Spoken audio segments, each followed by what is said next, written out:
The Athletic.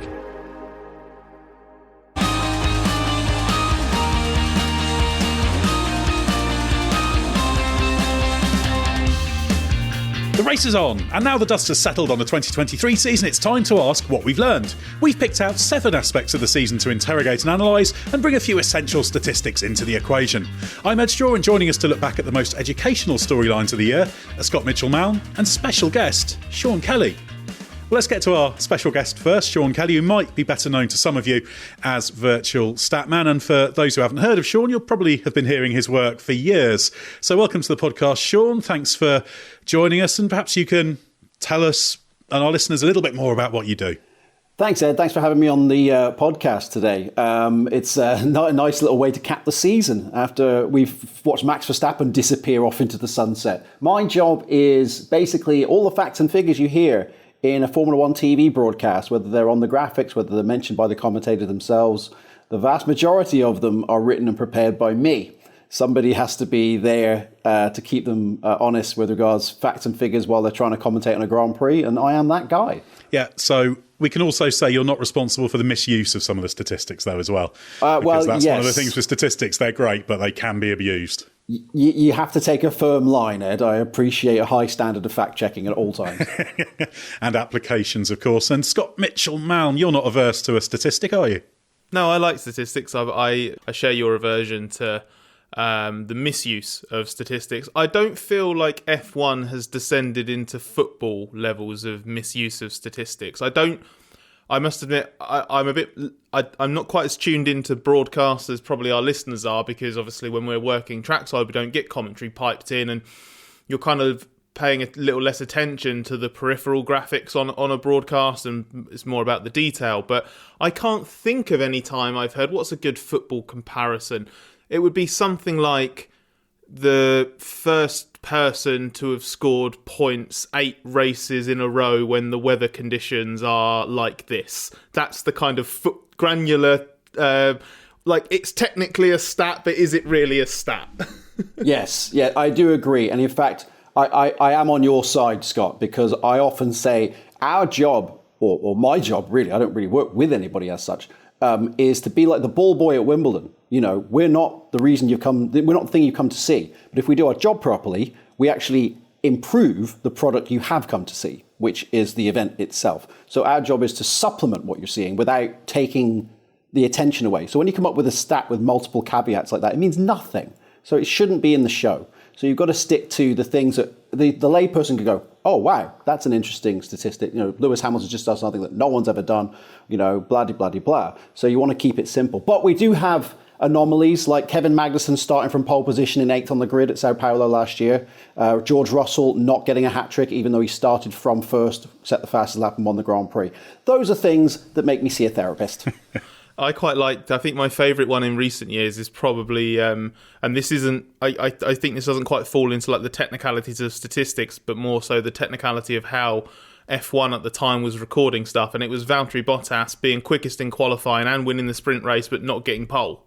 Because he didn't actually start the Grand Prix there. Yeah, although I would say that is the correct application, because pole position is the driver in first on the published starting grid. That has always been the correct definition. Yeah. It's the Magnussen thing that used to drive me around the bend, because he was never on pole position for the Grand Prix itself, but yet he has a pole position. So Haas and Magnussen have a pole position, but not a front row start in Grand Prix history. Somebody explain that one. At the risk of being sucked into an argument we're not meant to be doing, it's one of those difficult things, because the pole stat is useful insofar as it tells you how many times people have topped qualifying.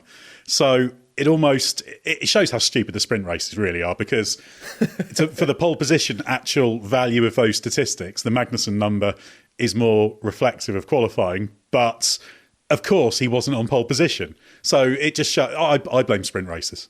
I'm on the other side of that fence in that, to me, first on the starting grid is pole position. For instance, you know, Cliff Allison didn't get pole position at Avis in 1959. Jackie Stewart was not on pole position at Silverstone in 1969. Alan Jones was not on pole at, I think it was Zolder in 81, I think, because of various minor transgressions. So ultimately, when someone switches on the television, the person in first position in your eyesight is pole position. It shouldn't be more complicated than that. You've got to be careful. You've got to be careful though, because otherwise we're going to put ideas into Stefano Domenicali's head, and there'll be some kind of special new statistic that gets invented, like qualifying king, and then that will be specifically for the number of times someone tops a qualifying session, and then we'll all have another reason to hate sprint weekends. I would be happy to sit in a room with Stefano Domenicali for as long as it takes for him to say, "Okay, Sean. Okay, I get it. Stop." We'll just keep it the old-fashioned way. Well, I think that would be a very, very good way to approach a lot of things in Formula One, probably. But we've digressed anyway. I think it just shows how problematic the whole sprint approach is. But that's not what we're going to talk about right now. What we are going to talk about is things we've learned during the season. So we've basically got 7 headers, for want of a better word, that we're going to discuss, things that have sort of been shown, and we're going to discuss them, and there'll be a few statistics thrown in here and there, and hopefully it'll shed a little bit more light on the season we've just seen. So first up, we have got Charles Leclerc is the fastest driver in F1 over 1 lap. Scott, the ball's in your court on that one. Yeah, you're throwing me to the line straight away on this one. I have actually, I think, a few times now. I think you can't. It's subjective, and I think the data will inevitably shift season to season. But I think there's a very good case for this, and I think this season kind of underlined that, in that every amazing driver, especially every driver that's amazing over qualifying lap, needs certain conditions to operate at their very, very best, whether that's Leclerc, Max Verstappen, Lewis Hamilton, Lando Norris, whoever.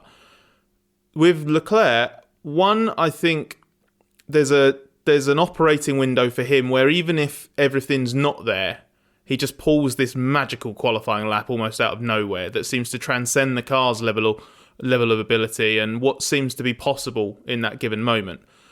And 2, when the conditions are there, he is just sensational. And I think, and I'm going to go back to Ed, you will be familiar with this. It's an old office favourite point of discussion. This goes back several years, which is if you had to pick a driver, if your life was on the line and it was a qualifying session or a race, the conversation I think can take many forms.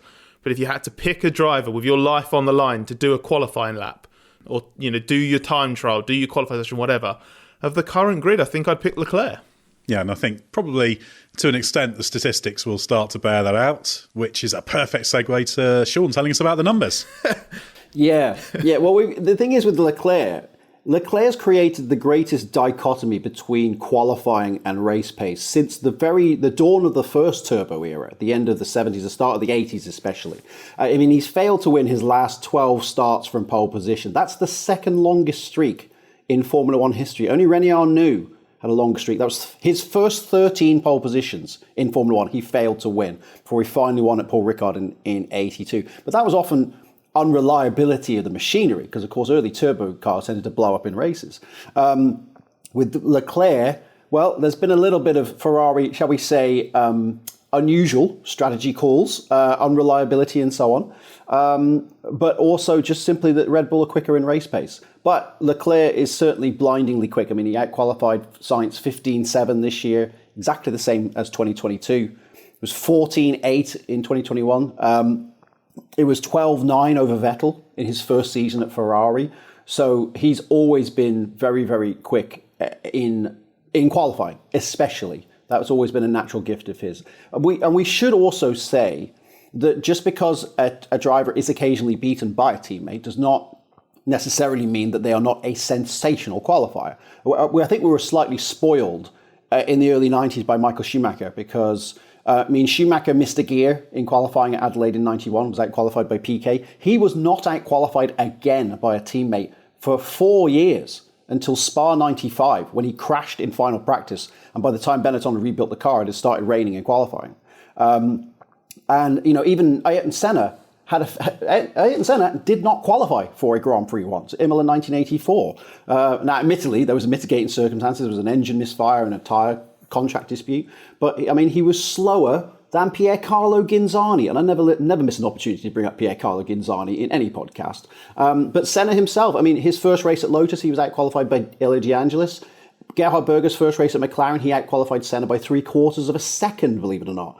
Häkkinen's first race at McLaren, he outqualified Senna by 48 thousandths. So just because Leclerc does not dominate a teammate necessarily does not mean that he is not the fastest driver over one lap, further to what Scott's point was.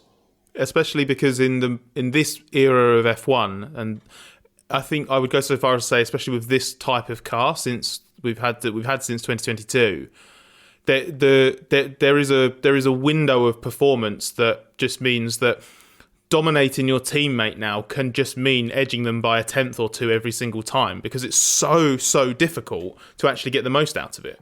Yeah, and we're also operating in, despite what Max Verstappen gives the impression that he gives us, we're operating in the closest Formula One grid that we've ever had in history. You know, we had multiple Q1 sessions this year where less than a second was the spread between first and last. That in the early 90s with the Williams FW14B was the difference between first and second, and now it's the entire grid. So you need the slightest change. You know, the wind, literally, the wind can change direction, and it could mean your teammate outqualifies you. So it's probably not fair to compare, you know, for instance, Senna in the turbo era on qualifying tyres with the format in which they qualify today, with the grid being this close. Yeah, and with the way that it's gone this season with a car like the Ferrari, where Leclerc has taken responsibility for the first part of the year, where he was probably persevering a bit too much with his favoured setup for a car with a vehicle that just couldn't handle it. Likes it nice and heavy on the front nose, on the nose, I should say. I've just used Ed's absolute favourite favourite bit of misspeaking there. I meant front end. He likes it with a very strong front end. Because he's got prodigious ability to live with a lively rear, and the livelier the rear, the more you can manipulate the rotation, get the car pointed in the direction you want mid-cornering, and get on with exiting the corner. Leclerc, the way he dances a car through the corner on a qualifying lap is absolutely stunning. But that has bit him a few times this year with the nature of that Ferrari, which is why you've also seen qualifying sessions where he's crashed out, or he's ended up underperforming, or that run of races where he was out-qualified by Sainz, who was the one who got a couple of poles for Ferrari in that spell when Leclerc was contained by the car. But by and large, especially when he's able to do what he wants to do in a car, and I think this goes for if you gave every single driver on the grid the exact car that they wanted for qualifying, I think Leclerc would just edge it. I don't think he's a choke artist come Sundays. I think that's because he puts his car where it doesn't deserve to be on the grid more often than not. Is he the best driver on the grid? Would I back him in the race to save my life if it was over a full Grand Prix distance? Not as convinced by that as I would be of saying he's the best qualifier in Formula One at the moment.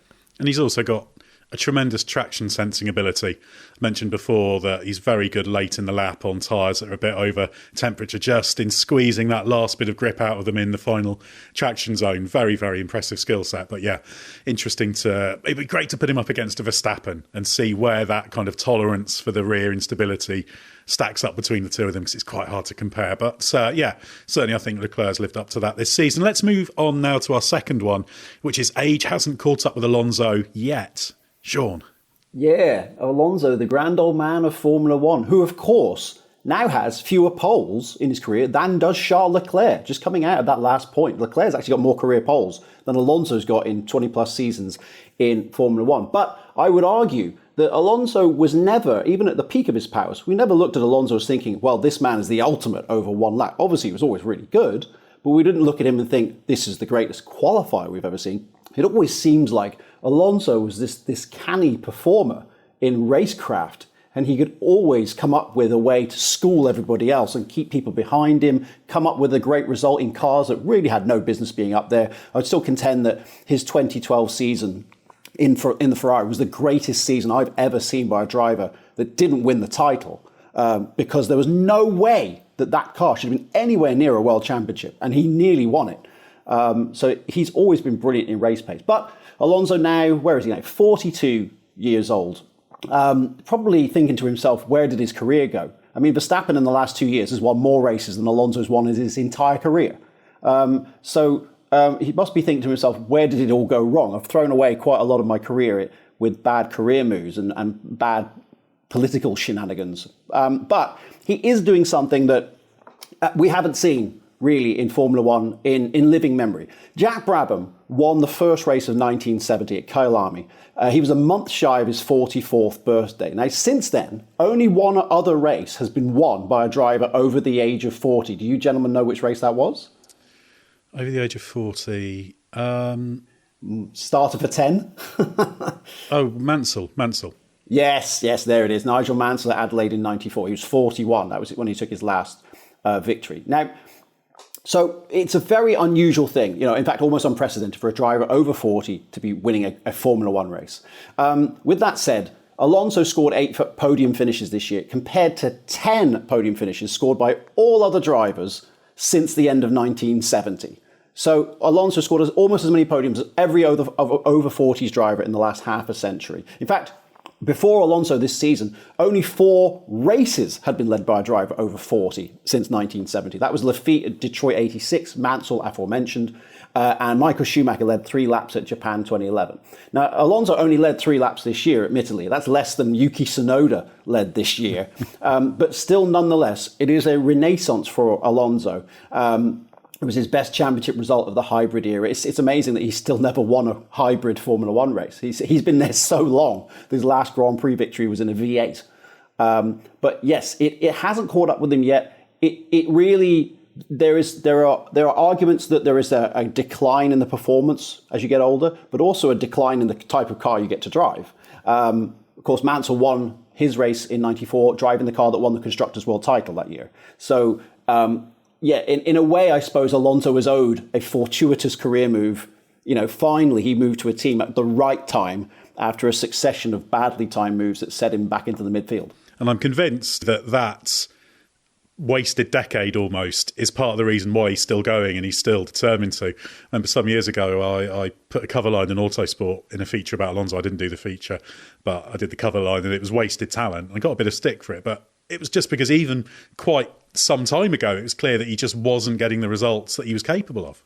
Yeah, to me, it was obvious quite early on. I thought, I don't know how this guy pulls a result out the bag every week. Sometimes he could be driving a car that seemed relatively mediocre, and then 5 laps to go, you'd be like, hang on a minute, Alonso's in 4th. Where did he come from? I didn't see him. It was like a magic trick that he would pull every week. And I agree with you. I believe he is one of the great wasted talents. He is, to me, unquestionably as talented as Hamilton, Verstappen, Vettel, anyone we've seen in the 21st century. The way that he has handled his comeback in general has been very impressive. And I remember being in the media session he did when his deal with Renault was initially announced, which would have been in the middle of 2020. Because it was after Ricciardo's exit was confirmed. You mean his most recent Renault deal? Yes, yeah. I thought you were going to say 2002. No. And he said because that was the first of about 400 times he's been asked about his age in the last few years. That's an unofficial stat, but it's about that number. He said he's never known a race to be, or a qualifying session to be determined by the date on someone's passport, which was a nice line, but almost proven by the stats that you were sort of explaining before. Putting into context the lack of success for older drivers, especially drivers over the age of 40, shows that actually, to a degree, the date of birth on a passport is a factor in how successful a driver can be. That's been proven by history. But what's been amazing is that Alonso just seems to continue defying it. And my favourite example of that is something that you just shows that something raw and instinctive in him hasn't waned, which is his ability on opening laps. Apart from, it's why it was so surprising when he clattered into a spin in Vegas this year at the first corner, because generally speaking, he's been superb on first laps. The instinct kicks in, he darts around trouble, senses it, and he just almost invariably moves forward. Yeah, I agree with you. I mean, the amount of times I felt like he's just got a handle on what's going on here. He's like a chess player. He just seems to know 2 moves ahead what he should be doing. And that's why I said he doesn't need to rely on qualifying on pole position. Age, I mean, I can think of recent examples. Michael Schumacher, I think, was shown the way by Nico Rosberg when he had his comeback at Mercedes. I felt for several years that Kimi Räikkönen was kind of phoning it in at Ferrari, and relying. I felt he was trading on past glories and the fact that, Kimi being Kimi, all this stuff. And I thought, if that was another driver, he'd have been sacked by now. And Alonso, to me, is still operating at the top level. I still feel like we're getting maximum Alonso as opposed to just, a tenth quicker than Lance Stroll is good enough. It's like, no, he's still out there trying to push for the maximum. And ultimately, it's one of those things that if there is any physical decline at all at this stage, it'll be very, very small, and it's offset by the experience and the intelligence. So it's completely invisible. So yeah, absolutely delivering, and no question he's capable of winning. I hope he does get another win again, because he deserves it for the effort he's put in. He's absolutely an all-time great, even if the statistics. I've been sitting on that stat. Hasn't won since Spain 2013. Every week I have to trot it out for the broadcaster notes. Okay, here's how many days it's been, how many races it's been, blah blah blah. And I'm sitting there thinking, this is the year. Sometimes I'll be like, this is the race. We're going to do this. We're finally going to use this stat, and then we never did, because Alonso would be going along and then be like, no, Max is just that little bit too quick for everybody again. Well, hopefully that stat can be retired at some point, maybe next year even. That would be a good story, wouldn't it? Let's move on to our third topic now, which is there's no salvaging the Mercedes car concept regardless of technical director. Scott, do you want to take that one? Yeah, it was obviously a year that started with a lot of hope and expectation from inside Mercedes, and also probably a little bit of hope and expectation from us outside as well, that Mercedes just felt as the dominant force of many of the years that preceded this one, that it was in the best place to come back at Red Bull versus, say, a Ferrari or one of the other teams hoping to make a step forward. And it was fairly clear from the moment that car ran that there were problems, and by the time we got to the first race of the season in Bahrain and they were comprehensively defeated in qualifying, Mercedes didn't hold back. Senior figures Toto Wolff, Lewis Hamilton, George Russell, they were pretty flat out about this. They'd got it wrong again. And this probably wouldn't be something that necessarily got changed in season. As the season developed and certain changes were brought to the car, as expected, a little bit of performance unlocked really, but no colossal change. And there have been arguments back and forth over the last 2 years about, was it the side pods? Was it this? Was it that? These various items almost became totemic with regards to the Mercedes concept and the Mercedes struggle. But everything that's been changed hasn't changed the fact that this Mercedes, just like last year's, was not good enough. The only difference to a year ago is that Mercedes hasn't got to the end of the year thinking, actually, maybe we can salvage this concept. There was no Brazilian Grand Prix victory to trick everybody into thinking, actually, maybe if we stay the course, we'll be rewarded. So yes, there was the change of technical director, the switch with James Allison coming back into the fold, throwing himself back into the coalface. Mike Elliott moving up initially to Chief Technical Officer and then out of the organisation entirely. There was an interesting comment that James Allison made recently, actually, about how almost fragmented the recovery had been because everybody was so focused and so determined to improve things. You almost worked a little bit too individually rather than as a team. And there are big changes coming next year. That was obvious from the very start of the year, but I think one of the things we all knew going into this season is make or break for Mercedes to show that its independent direction would work or wouldn't work. And we got an answer fairly early on that it wouldn't work, and by the end of the year, that answer was absolutely emphatic. And I imagine this is quite an easy one statistically to justify, because the big 0 in the wins column pretty much tells the story, doesn't it? It does, but I would caution also that, most people were in the 0 wins column except for Max Verstappen this year.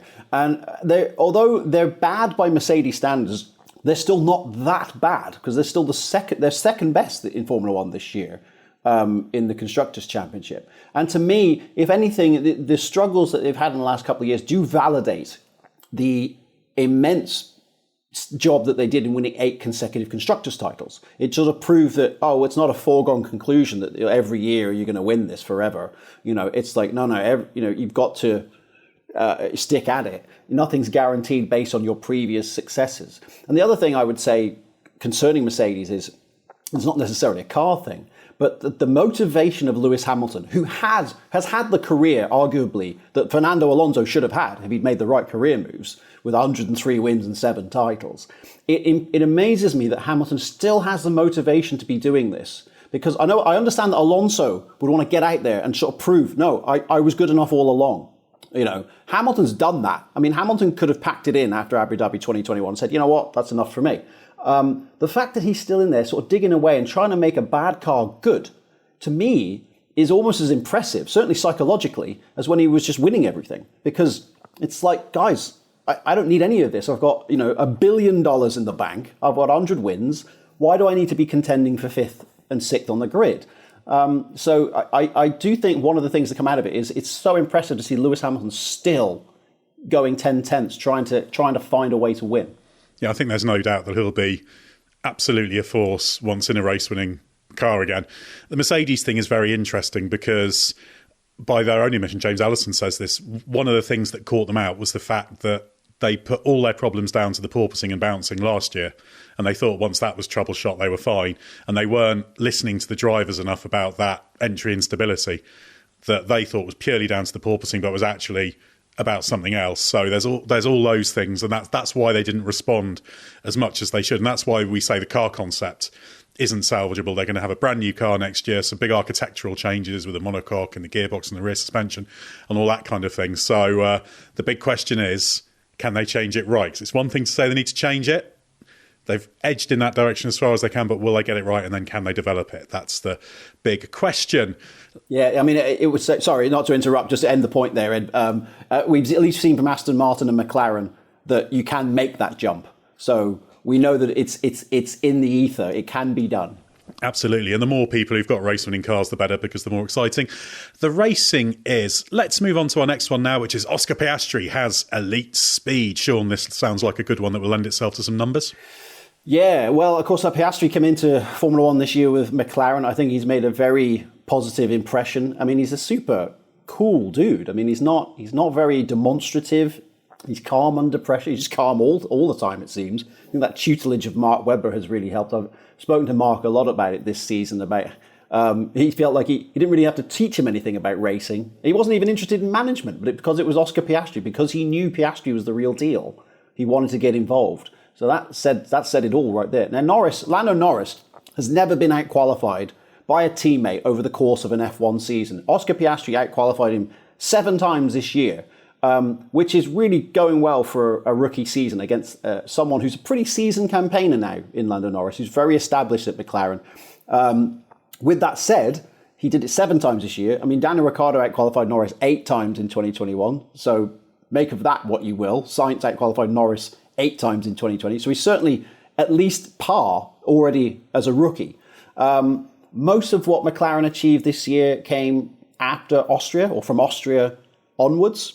So the first half of the season kind of was a bit of a wash, really, for Piastri. Although having said that, if the championship had started in Austria, he still would have finished in roughly the same position in the championship. He would have beaten Alonso, because Alonso kind of went backwards in the second half.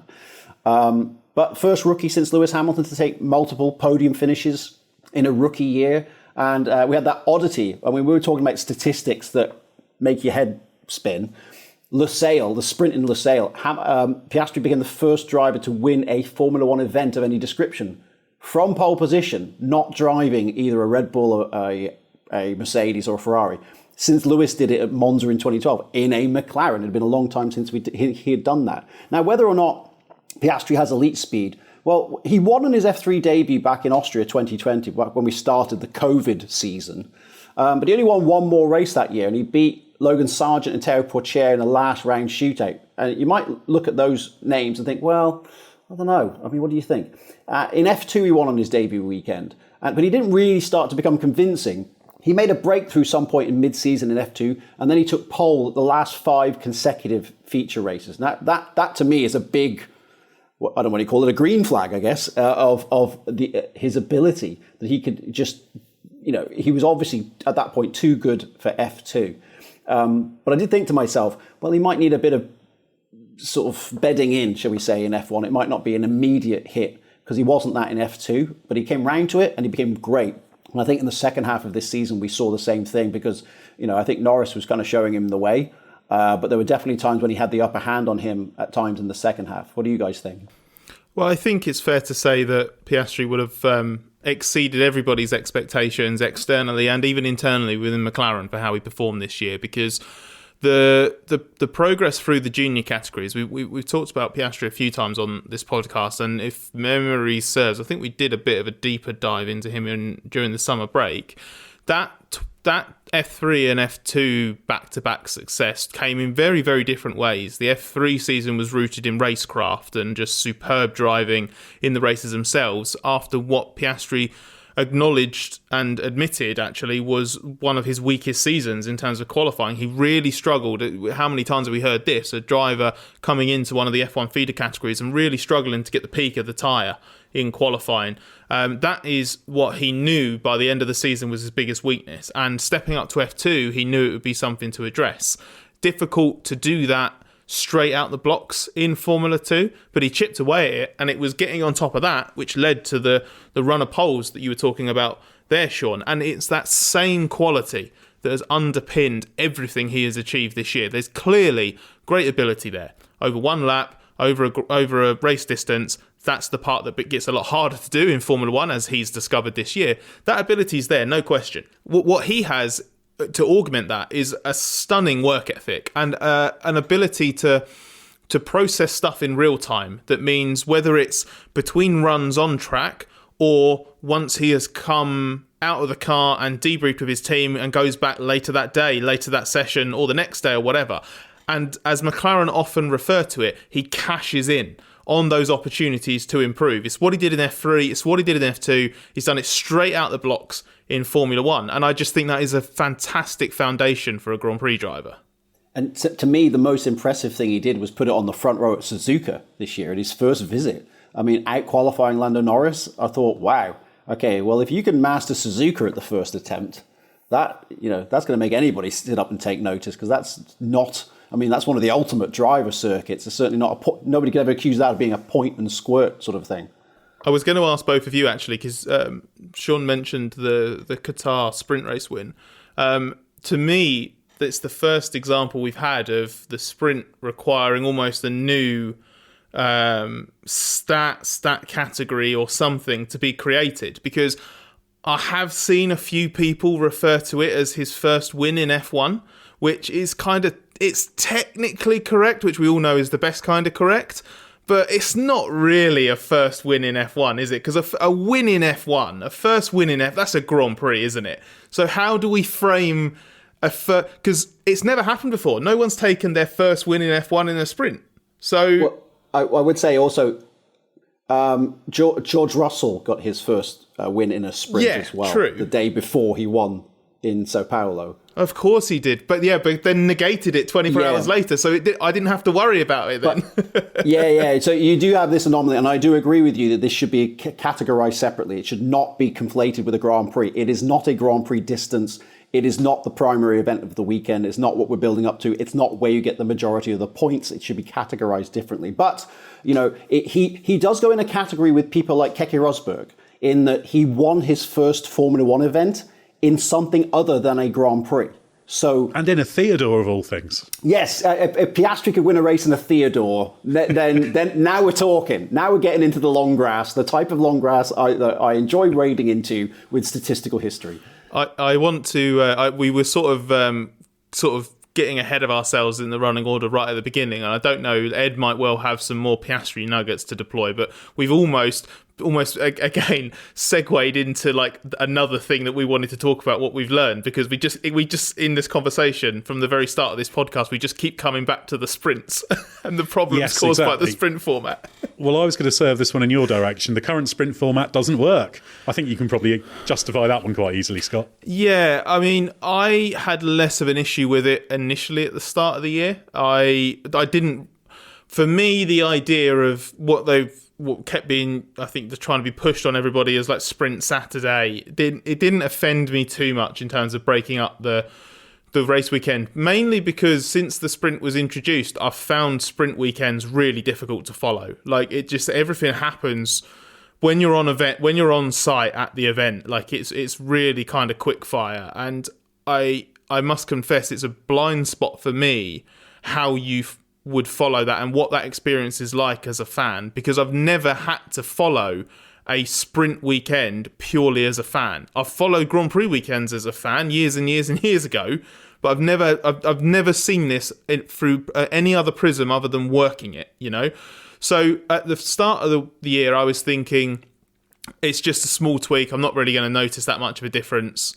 And the sprint weekends are a bit weird anyway, so whatever. But the more the season's gone on, the less I've liked it. I don't like that it's disconnected from the Grand Prix, because it's an irrelevance for everyone who isn't fighting for the few points position.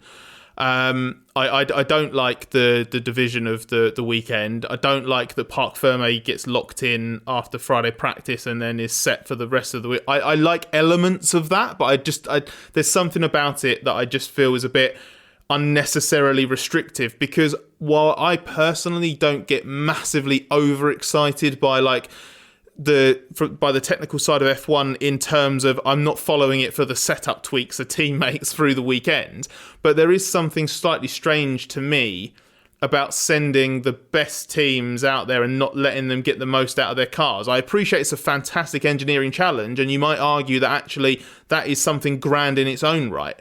But for me, I just don't like that.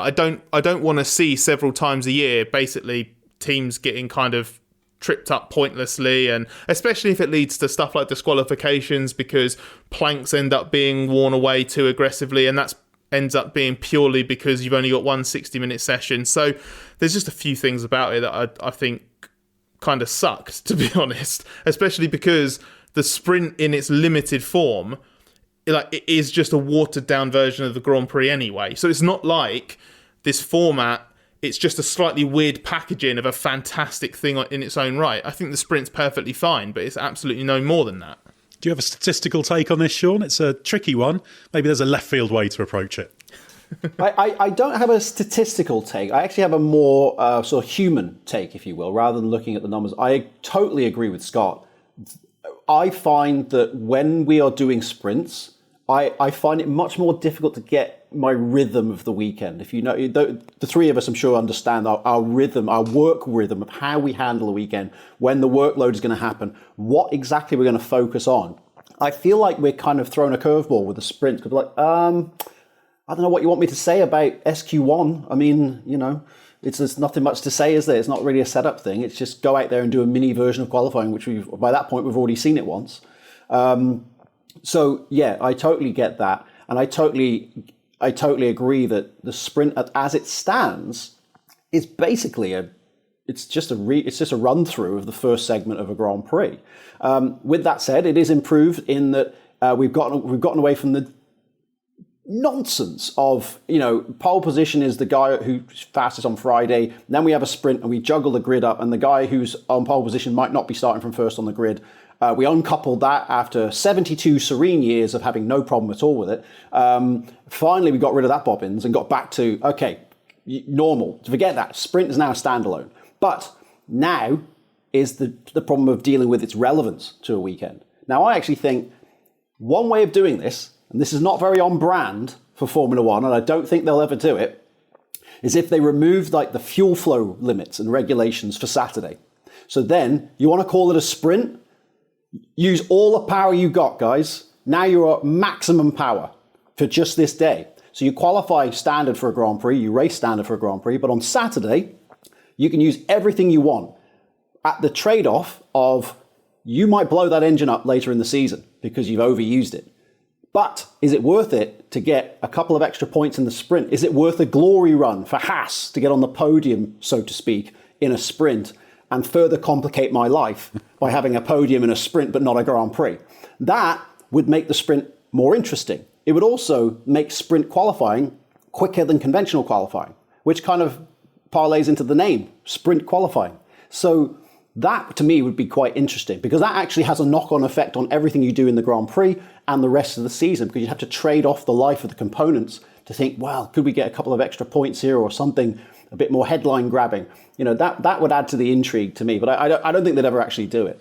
Yeah, but I think you've hit on something there that we talked about before, the need to make sure that the sprint is something distinct, something apart, something that offers something very different to what the Grand Prix does, rather than just a watered down repeat, which ultimately is what it is. So, yeah, I think that sort of thing is an interesting direction for them to go in. But I will say, and I imagine it must be a similar feeling for fans. It's difficult to say that because it's quite difficult to have that perspective with where we are. But as Scott will confirm, when we turn up for like the Saturday of a sprint race, I'm always saying, well, this just feels, I know what's coming. This just feels pointless and futile and irrelevant, because Grand Prix matter. Because in 70 years' time, hopefully Grand Prix racing is still a thing in whatever a form, and there'll be the next generation of virtual stat man who will care about how the stats interact with what happened now, because Grand Prix matter. And that's completely lost with the sprint, as far as I'm concerned. And that's, no matter what, all the other things, that's the thing that's just so fundamentally wrong about it, that it just doesn't matter. It feels lightweight and pointless.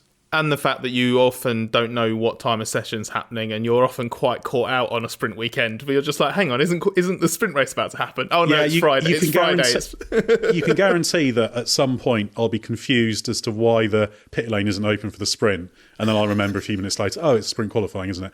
Yeah, well done. It utterly confuses me.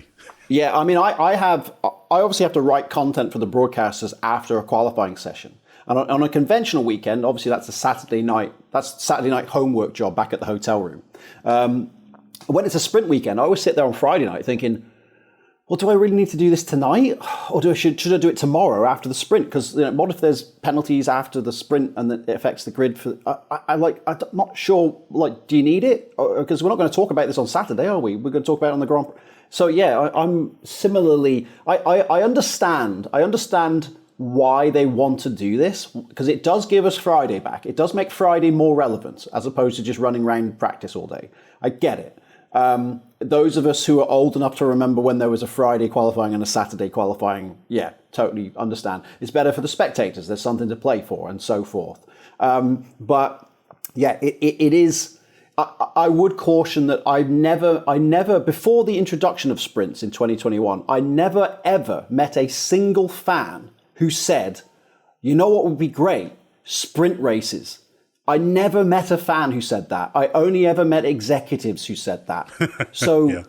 that is an important caveat. I never met fans who said, why don't we do sprint races? It would be so much better. It was always somebody in a suit and a tie who said that. And there seem to be two broad camps. There's people who don't like the sprint and say it shouldn't exist, and there's people who either like something like the sprint existing or tolerate it as a necessity of the commercially driven F1, but think the format's rubbish. So it's like, it doesn't actually work for anyone, really. So that's the big problem. I think, yeah, our summary here is they don't work, and yeah, that seems surely to be the case. I would close by saying sometimes it can be objectively quite entertaining. I mean, Lascelles quite entertaining with Piastri winning and so on. But ultimately, I don't think that I haven't met anybody who said if they went away, they would miss it. That's the thing. If we just ran conventional weekends next year, I think people would just shrug their shoulders and go, hey, there hasn't been a sprint race this year. I forgot about that. And that would be as much as would ever be said about its obituary. Yeah, absolutely. It's not just about whether having a sprint weekend is better than having FP3 on a Saturday morning, because just because something's slightly better than something that was there before doesn't mean it's necessarily good. So that argument always, I think, gets nullified. They can do a lot more with it. Let's move on to our sixth one, which we'll throw at you, Sean, which is Red Bull have two main weaknesses: qualifying pace and Perez's speed. That's ripe for number crunching, surely. Absolutely. And first things first, Red Bull have one main weakness because it isn't qualifying pace. Verstappen was on pole 12 times this season. That's as many as Lewis Hamilton ever scored in any season of his F1 career. So we got to instantly discount the idea that Red Bull were weak in qualifying. They were just weak in qualifying. We should have used the word relative weakness. That's relative, yes. Yeah. As opposed to being weaker. Crushingly dominant in qualifying compared to race pace. But their race pace actually served to imply that they were not very good in qualifying, which of course, one car was. And in the early part of the season, two cars were. Of course, we started the year with a front row lockout for Red Bull in Bahrain, which was only the second one that they'd had in 5 years. And the previous one was the last race of last season. So at that point, I think we were all thinking, you know what, Checo's onto something. He's finally figured out this conundrum of driving a Red Bull car with Max Verstappen as a teammate, and he's onto something. And I think early in the season, we all thought we might get a championship out of this. You know, I can remember standing on the stage race day in Miami saying, if Checo wins from pole today, he's the championship leader, no matter what Max does from ninth on the grid. You know, Max can be second with the fastest lap. Checo will be the championship leader if he wins this race. And what happened then? Max didn't lose another race until September is what happened then. So I think we got the response there from Max Verstappen, emphatically so. In fact, Perez went through this crisis of confidence. He only had the one top four start in the last 16 Grand Prix of the season. Failed to reach Q3 9 times in the car that won the Constructors' Championship. Now the previous record for that category is 4 times. Mark Webber didn't get into Q3 4 times at Red Bull in 2012, I think it was. With that said, Perez was still 51 points clear of third place in the championship. Of those 51 points, he accrued 49 of those points in the first 5 races of the year. So after that, it was definitely a heavy lift for Checo. There were some times where he was completely outclassed. I looked at the average of the 10 best laps for each driver in each Grand Prix. In Hungary, Perez was 0.918 per lap slower than Verstappen for his 10 fastest laps. In Belgium, he was 0.976 slower than Verstappen per lap. And Perez was on the front row of the grid in that race, and he started ahead of Verstappen. But towards the end of the season, he got his act together a little bit more. In Abu Dhabi, that gap was down to 0.118. And he was the only driver within 0.6 of Max in that particular department. So it was a very, shall we say, mercurial year for Checo. And I did think there was a genuine threat over his seat had he not secured second in the championship. It was a very laboured run to the runner-up spot, but he finally got it.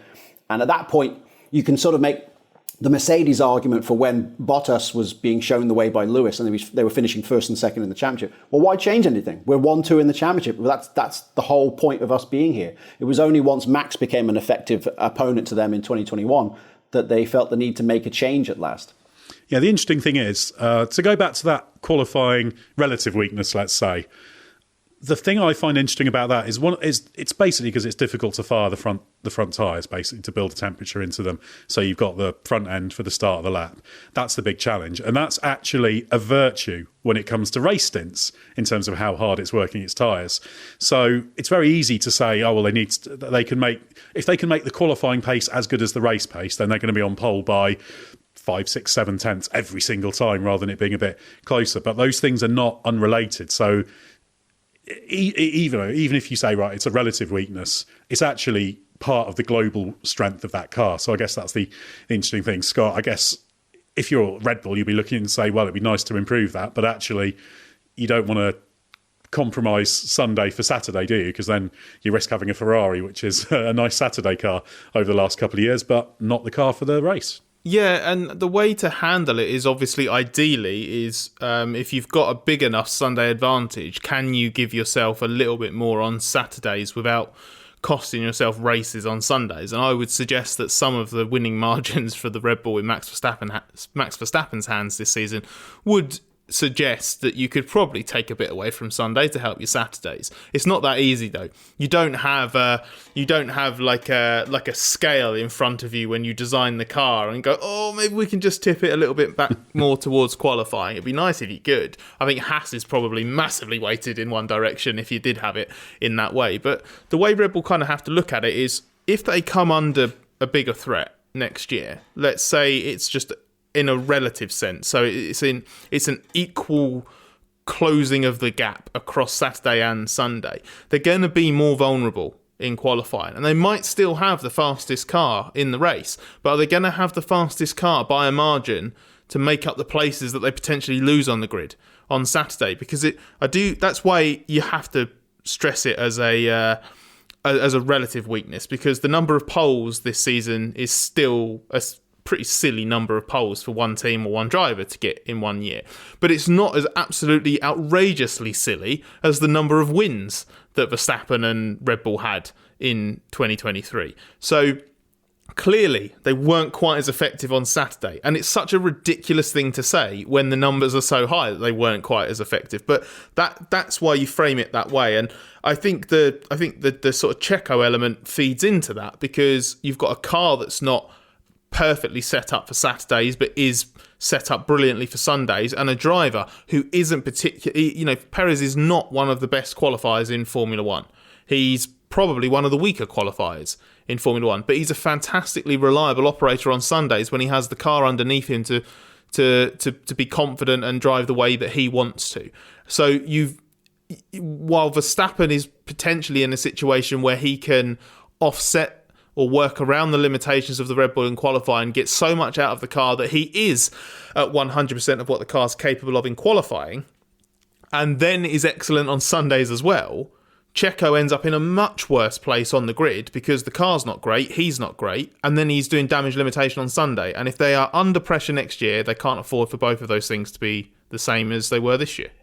If I may add on that, of course, it's not the first time we've seen a team that have been much quicker in race conditions than in qualifying conditions. I mentioned earlier how Charles Leclerc's travails lend themselves to the first turbo era. Of course, in 1984, Niki Lauda won the World Championship without ever qualifying on the front row.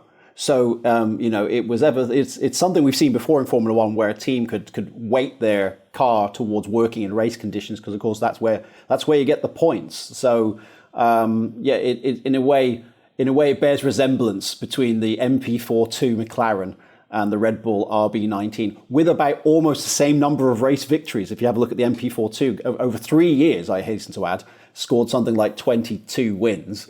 If you throw the sprints in as well, which some people do, of course, Scott, that means they've scored almost the same number of wins. Hooray!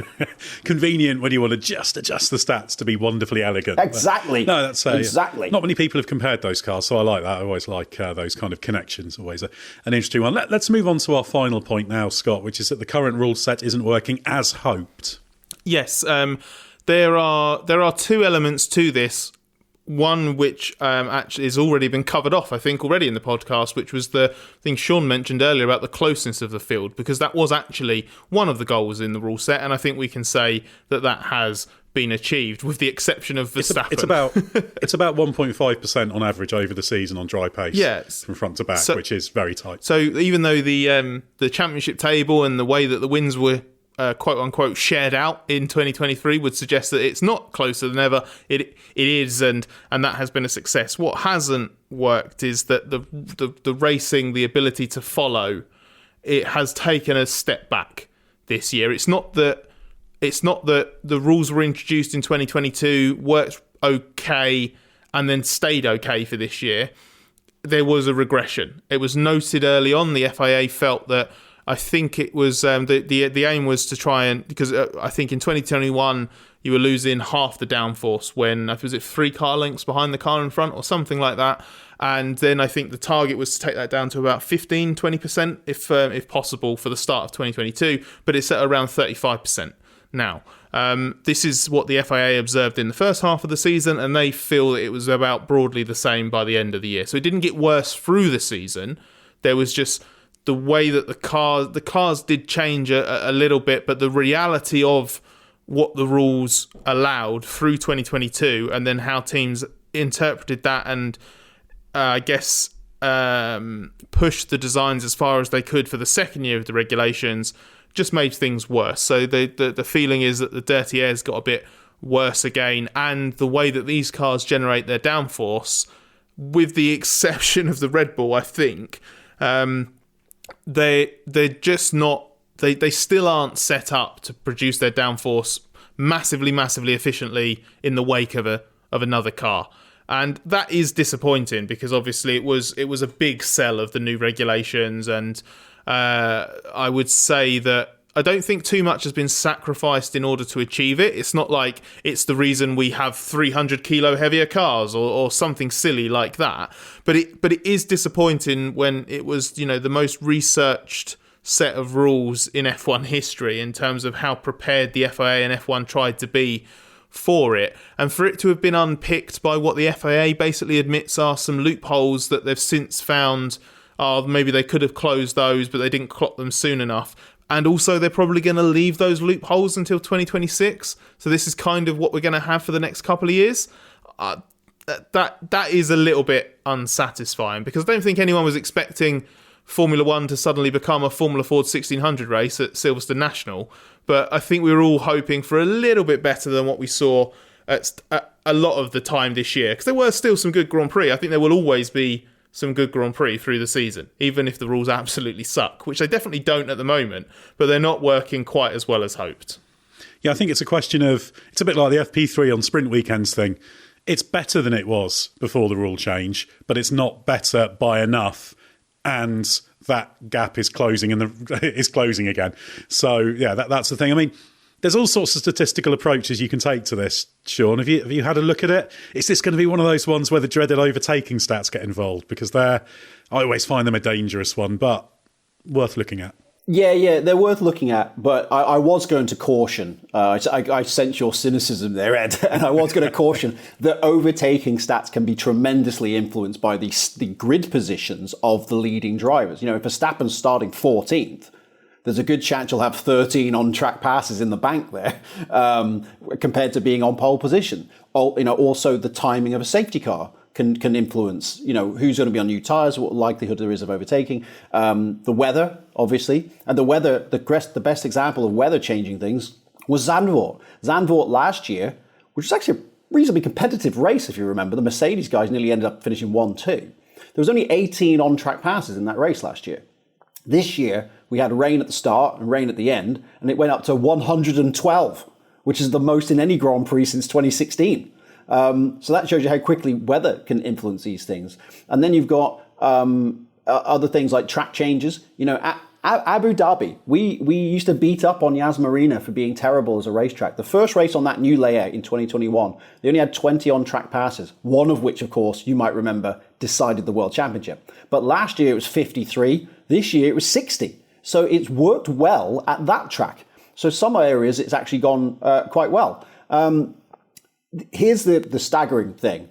Overtaking actually, as a number, was up this year.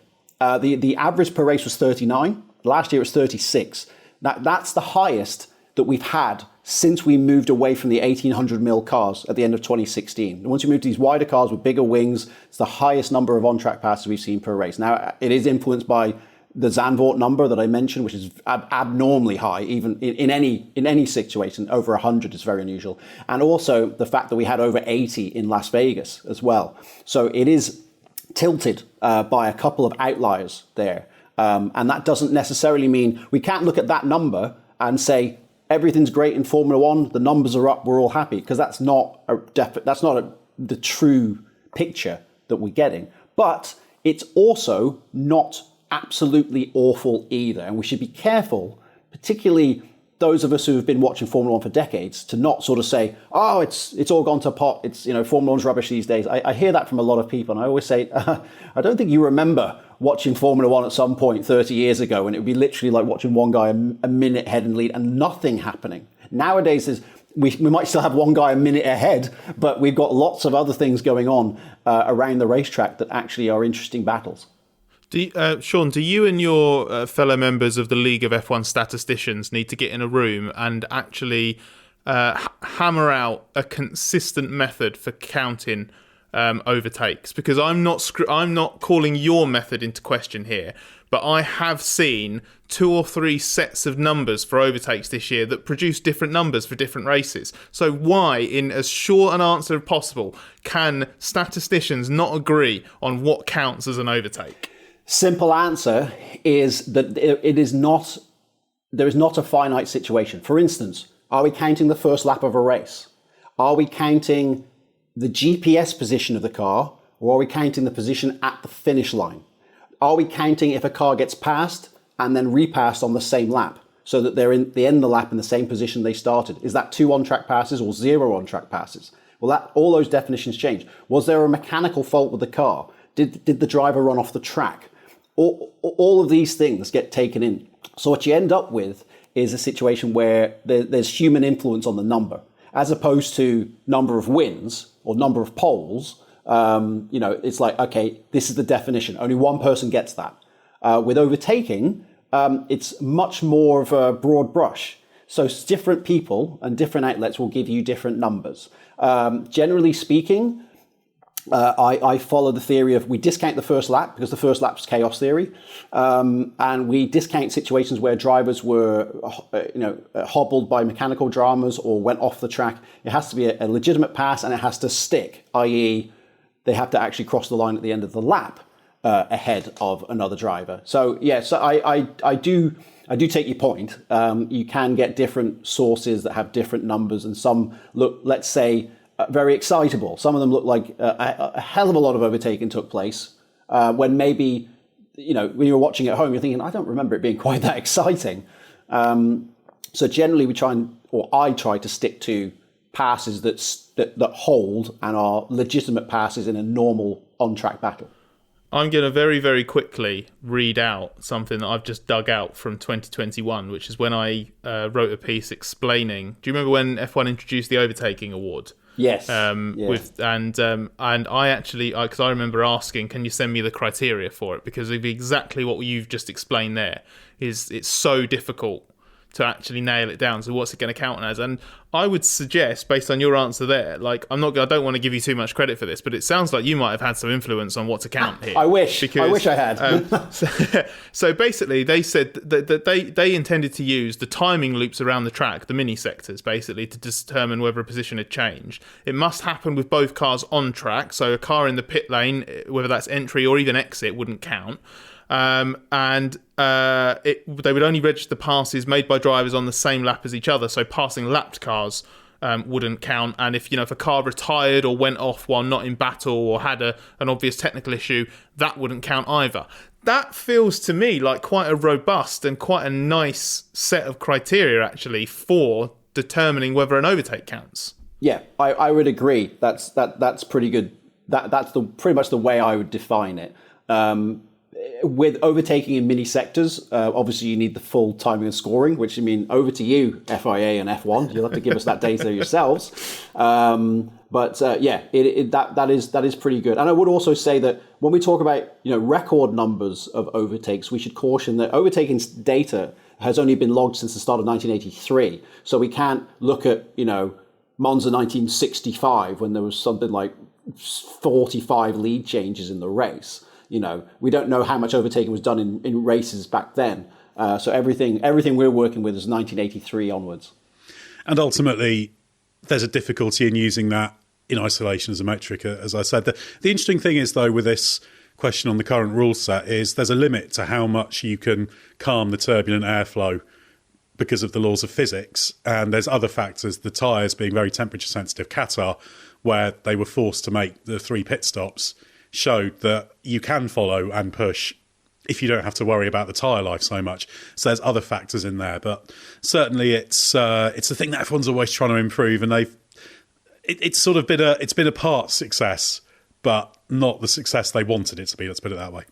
I'm still in the sort of the Ken Tyrrell camp, the late great Ken Tyrrell. It's like, well, if you don't want problems with the wings, just take the wings off. Then that will magically fix the problem overnight. You won't have any problems with dirty air over the wings if they're not there in the first place.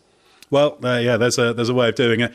Obviously, the hope was ground effect would solve that, and the ground effect aero is more robust, but not absolutely robust. So, fundamentally, you can't change the laws of physics in the reg. That's the bottom line. You've got to work within them. So we shouldn't expect miracles from this or from the 26 one. So I'd actually say, at least what they've done has had an effect. The direction of travel was right, but they've just not gone far enough with it. So 26 is going to be the next big discussion point. So we'll reconvene in a few years and probably have a similar conversation. Well, thanks very much to Sean and Scott for your insight. Head to therace.com. Don't forget the hyphen. Loads to read there, even in the off-season. Check out our other podcasts, including Bring Back V10s, the Race F1 Tech Show with Gary Anderson, MotoGP, IndyCar, and Formula E podcasts as well. And check out our YouTube channel. Just search for The Race. Well, we're in the depths of winter now, but we're still going to keep podding, so stay with us for everything you need to know from the world of Formula One.